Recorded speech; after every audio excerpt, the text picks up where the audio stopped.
नमस्कार दोस्तों आज हम आपके लिए लेकर आए हैं करवा माता की एक महत्वपूर्ण कथा।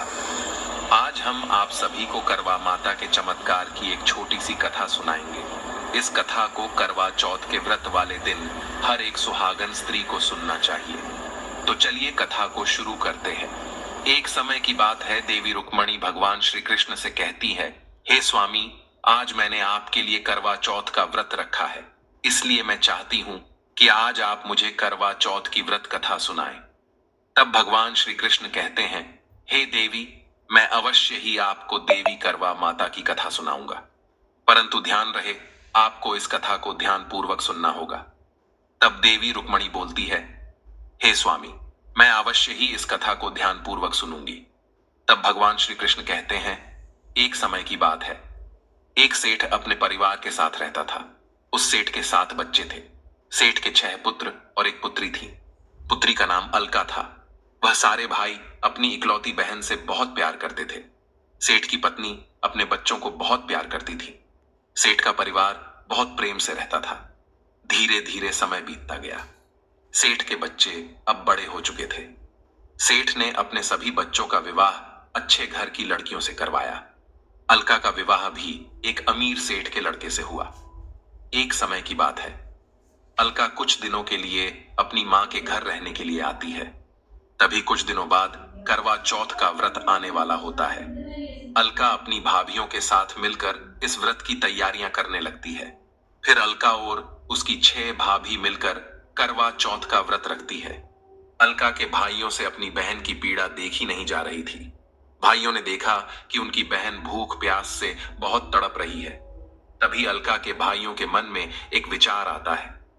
वह सभी सोचने लगते हैं कि क्यों न अपनी बहन की भूख शांत करने के लिए हम उसे झूठा चांद दिखा दें, जिसे देखने के बाद वह उस चांद को देखकर अर्घ दे और फिर भोजन कर ले।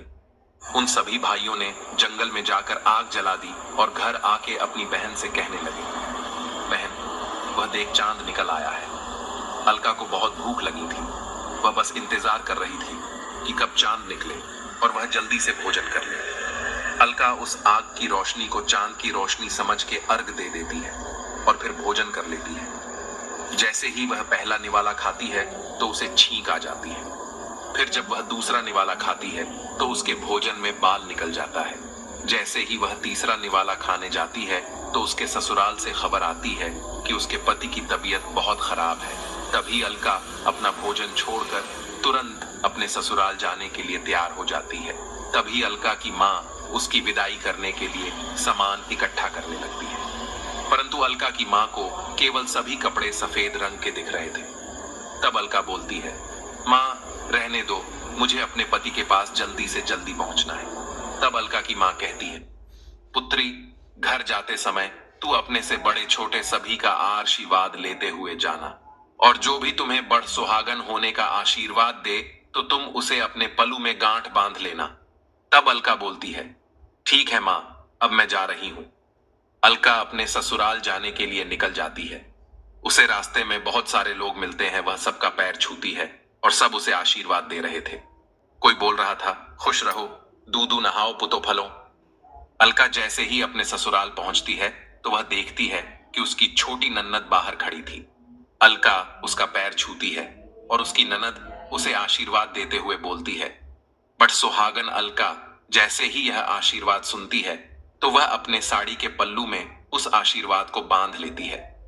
अलका अपने घर के अंदर जाती है तो देखती है कि उसके पति की लाश जमीन पर है।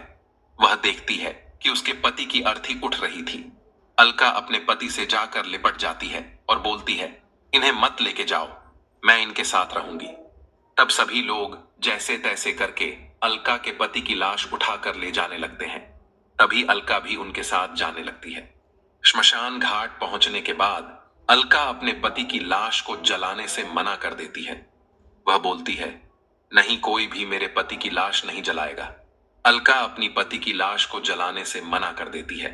अलका वहीं पास में एक झोपड़ी बना लेती है और अपने पति की लाश को लेकर वहीं रहने लगती है। अलका की छोटी नन्नद रोज सुबह शाम उसे खाना दे दिया करती थी।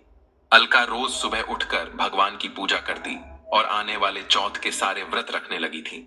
उसे पूरा भरोसा था कि देवी माता उसके पति को अवश्य ही ठीक कर देंगी।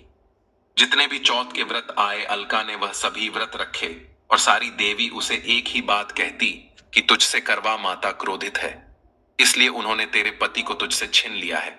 अलका ने फिर भी हार नहीं मानी। वह सारे चौथ के व्रत रखती है। फिर एक दिन करवा चौथ का व्रत आता है। अलका करवा चौथ के व्रत का सारा सामान अपनी ननद से मंगवा लेती है। उसकी ननद उसको सारा सामान लाकर दे देती है। अलका की सास बहुत हैरान होती है।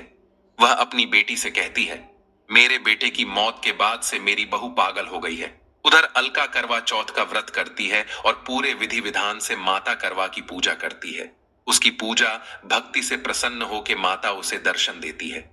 करवा माता को देखकर अलका उनके पैरों में गिर जाती है और बोलती है, हे माता, मुझे मेरा सुहाग वापस कर दो, मुझे फिर से सुहागन बना दो। अलका की बात को सुनकर देवी मां अलका से कहती है, करावो ले, 7 भाइयों की बहन करावो ले। माता की यह बात को सुनकर अलका बहुत हैरान होती है। वह माता से पूछती है, हे देवी मां, मुझसे ऐसा कौन सा अपराध हुआ है जिसकी सजा आपने मेरे पति की जान लेके दी है? तब देवी मां बोलती हैं, यदि तुझसे भूखा नहीं रहा जाता तो तुझे अपने पति के लिए व्रत नहीं रखना चाहिए था। तूने अपने भाइयों के घर आग की रोशनी को देख के अर्घ दी थी, जिस कारण तेरा व्रत टूट गया और तेरे पति की मृत्यु हो गई। इसी पाप के कारण आज तू एक विधवा है। अलका अपनी गलती की क्षमा मांगते हुए माता से बोलती है, हे मां, मुझे क्षमा करो, मेरे पति को जीवन दान दो। माता अलका की भक्ति को देख बहुत प्रसन्न हुई और अपने माथे का सिंदूर निकालकर अलका की मांग भर दी। माता ने अलका के घर को धन से भर दिया और उसे सदा सुहागन रहने का आशीर्वाद देकर वहां से चली गई। करवा माता के आशीर्वाद के कारण अलका अपने पति के साथ खुशी खुशी जीवन व्यतीत करने लगी। तब भगवान श्री कृष्ण देवी रुक्मणी से कहते हैं,